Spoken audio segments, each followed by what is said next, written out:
How to send tap to copy text in Telegram. Hello everyone, welcome to this channel. I'm Emily and I'm here to help you out today. So without any delay, let's get started. So first of all, launch the Telegram application. Make sure that you're logged into your account.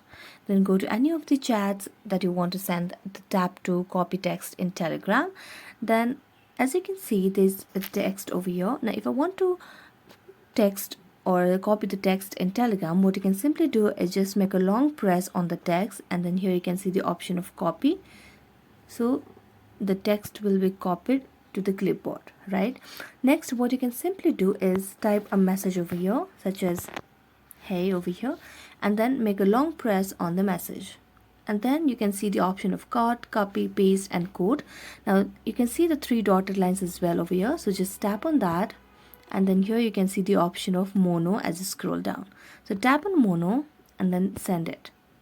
Now as you send this message to the person, what they can simply do is whenever they tap on the message,